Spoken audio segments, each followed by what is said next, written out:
What's good, everybody? Welcome to another episode of my R&B review. I know it's been a couple of weeks since I've done one. A lot of stuff has been happening. For one, I've been out of town for the for early late June, early July. I was actually in London visiting some family and everything like that. Dope trip and everything. Two, my laptop got fucked up, so you know how that shit goes, but hopefully by next week it should get fixed. I'm just using a friend's laptop at the moment. And yeah, just been busy with a lot of things lately, but I decided like since I have some time before I go to work, I might as well just do this review. Janet Jackson's Rhythm Nation 1814, released in 1989 on A&M Records.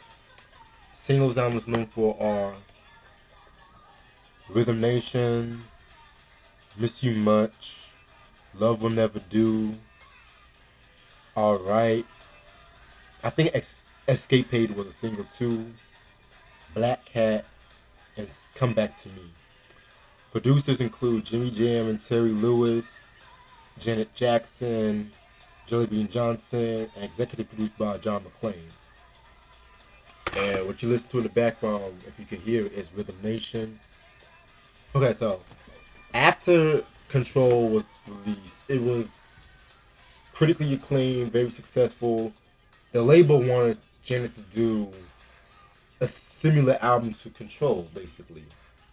And so they wanted to call that album Scandal to focus on her personal and family life. And Janet was, and Jimmy Jam was kind of like saying, no, we're just gonna do something different. And so Janet wanted to do a concept album based on the shit that was happening in the world today and everything like that. And then she wanted like it to be harder edge because she didn't want just to be like another party album because you guys know how like an artist basically they find that one album, they release one album, excuse me, and then label want them to do it again, then they do it again, then they do it again after that, and it kind of gets kind of tiresome and shit like that. So you guys know how that shit goes. And so the reason why she called this album Rhythm Nation 1814 was because the year the year 1814 was the year the Star Spangled Banner was written, basically. And reason why she called this album Rhythm Nation is because of the fact that for all the races to basically come together, basically. So that's one way. That's one reason I got from that Rhythm Nation, basically. So give me one sec. I'm sorry.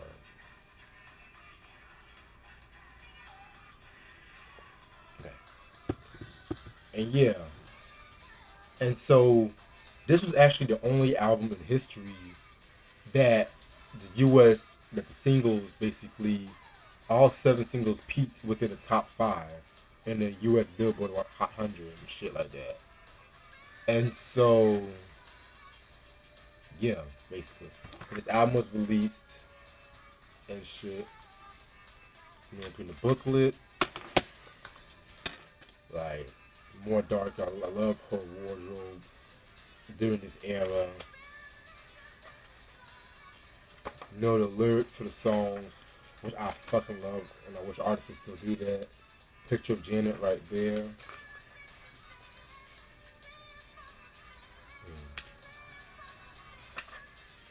Yeah, more Janet.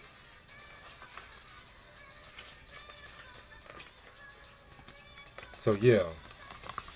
Okay, so another thing too about this album. Um, if you notice, there are like a lot of interludes with this album. It basically has like spoken word and shit like that. Like you might have like a little glimpse into basically, a little spoken word that really introduces you to the next song. Like I thought that was kind of dope the way she did it. And don't worry if you guys the interludes they are not that long, just like basically 5 to 30 seconds basically. So okay, 20 songs. You guys know what I'm about to do. First song is the interlude pledge. Um, nice way to start off the album. They talking about what I mentioned about the Rhythm Nation, like we are one and everything like that. Then we have the song Rhythm Nation, one of my all-time favorite Janet Jackson songs. I mean, the video, the beat, the braggadocio, the style of the song, like very dope song. And oh, and I forgot to mention, there was actually a 30-minute video, or like a 30-minute like film based on the album, where it kind of talks about two musicians whose lives were like disrupted by like the inner issues of the town and shit like that, and aired on MTV and stuff like that. So if I can find some clips about that, I will definitely post it. Yeah. So Rhythm Nation, very dope song. I think everybody has tried to mimic the music video once in their career, like, and also every time I see the music video, I always I get remember that in Living Color skit where Kim Wayans was trying to be like Janet, but actually not Janet, Whitney, and he called Whitney Houston had that rhythmless nation. So every time I see the video, it always in Living Color skit always comes to mind. But it is what it is. Then we have Interlude TV. Basically, what I got from that, it kind of leads to the next song, State of the World. Like, basically, what I got from that is like, you're watching TV, all these in this, all these problems going on and stuff like that. That's what I got from that. Then we have State of the World, where it's talking about homelessness and stuff like that. Basically, people being homeless and shit. Very dope song. The song's actually playing in the background too. And it has been said that they were influenced by Marvin Gaye's "What's Going On" when they were doing that song. So then we have Interlude Race, self-explanatory. Then we got The Knowledge. The Knowledge, that's a pretty cool song. Kind of like, basically talking about how you have these kids that they want to quit school and everything like that. You think school is not cool and everything like that. And then what Jen is trying to say is that you should stay in school, basically. And then she's also talking about how the parents, like even if the kid quit school, the parents should be there and guide them. Like parents should be guiding them and stuff like that. Very dope song. Then we have the interlude "Let's Dance," which leads to "Miss You Much." Um, one of my favorite. That's probably my top five Janet Jackson songs. Um, damn, classic, classic, classic song. Um, that song actually got two Grammy nominations, and it got two American Music Awards. Basically, what I got from that song is, um, um, basically like her can't wait to see her lover, stuff like that, and "Miss You Much." That's basically what I got from that. Like, I love like the New Jack Swing kind of flavor, the beat kind of very dope song. If there was one song I would actually recommend somebody listen to this album, I would definitely pick that song basically. Then we have the comeback interlude. That kind of leads to "Come Back to Me," which I will get into that in a minute. Track number 10, "Love Will Never Do Without You." Um, feel one of those feel good songs, like those kind of like a summertime-ish song. But there's an interesting fact that always bugged me. So originally, this song was supposed to be a duet with another male singer. They were trying to either get like Johnny Gill, Wild Transvant, Prince. So all of them could not was not able to work at the time. So basically, the first two verses they made Janet's kind of sing in like a more deeper tone and stuff like that. So that's why like her voice kind of sounds like that, you know. Um, and the song's the song's basically about doubts in like a relationship, romantic relation. That's basically what I got from the song. And so yeah, that's everything. And so that's why like in the last two verses, Janet returns to like a normal higher voice. So I thought it was kind of interesting, you know. Track number 11, "Living in a World That Didn't Make." To be honest, that's like my favorite song off this album. Um, she talked about the Stockton Playground murders, and if you guys don't know about those murders, it was just about this gunman. Um, he shot and killed five school kids and 32 others before he killed himself and shit like that. So very crazy song, very crazy and shit like that. And so basically, when it's a living in a world that didn't make, I believe like she's using the kids as a metaphor for the world, and the reason that they didn't make it growing up, like they experienced growing up. You know what I'm saying? So that's a very sad song, very dope song. Vocally, one of my favorite songs from Janet. And track number 12, "All Right."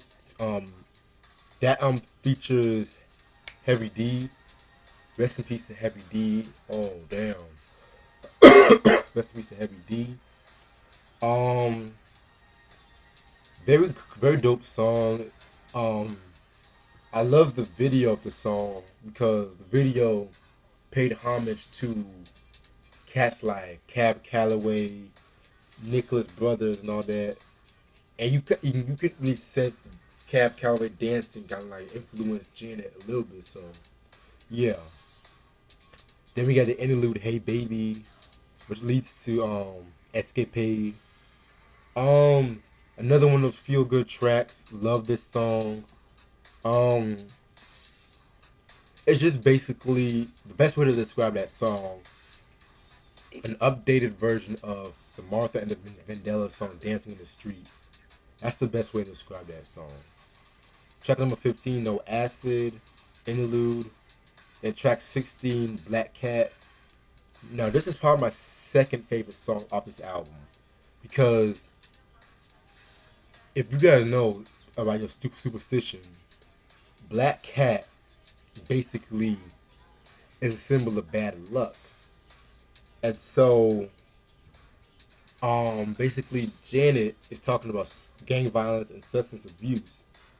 And so, Black Cat was representing like the guy that wants to go into gangs and everything like that. And it was kind of groundbreaking at the time because she went for that more of that heavy metal. Like it sounds like more like a heavy metal song. And a lot of people were kind of like taken aback from that song. I kind of it kind of like when Michael did Dirty Diana from the Bad album. Like I kind of felt like Gina was heavily influenced by the Bad album, which I will get into that in a minute. Uh, so then we got Lonely. Oh, Black Cat actually got a Grammy Award nomination for Best Female Rock Vocal Performance, and that's actually she actually made history because Janet was the only artist to have nominations from 5 genres. Okay, "Lonely" is the next song. Pretty okay song right there. Then we have track 18, "Come Back to Me." Very dope song. I kind of feel like that the more vulnerable take on "Miss You Much." Then track 19, "Someday Is Tonight." which is like the sequel to Let's Wait a While.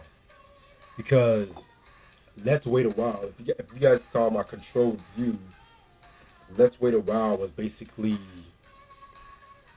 an ode to say sex, whereas Someday is Tonight, maybe let's get between the sheets right now. That's what I got from that. Then we got the last song, Living in Complete Darkness, which is the interlude and everything.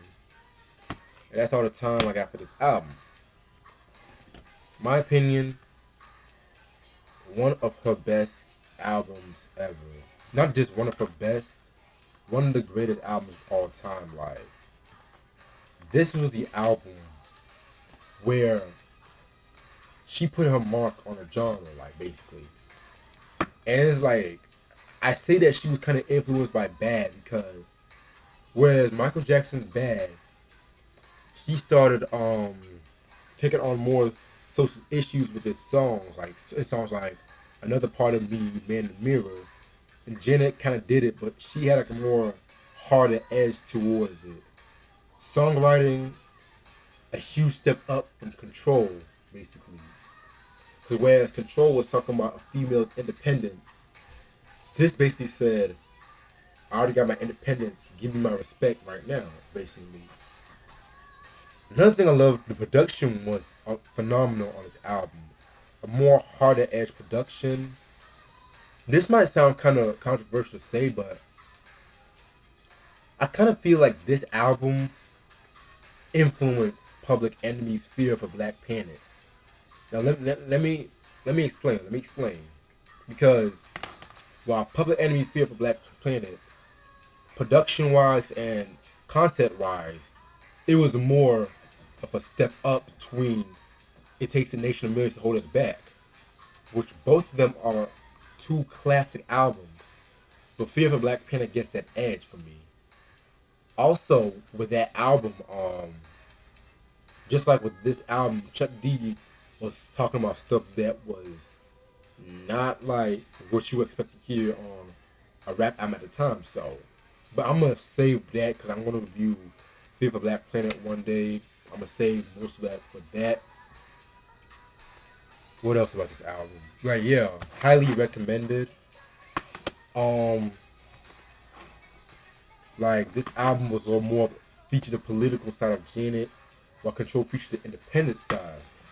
But for the next album, that's another story for a different day. That's all the time I have. Stay tuned for more. Peace.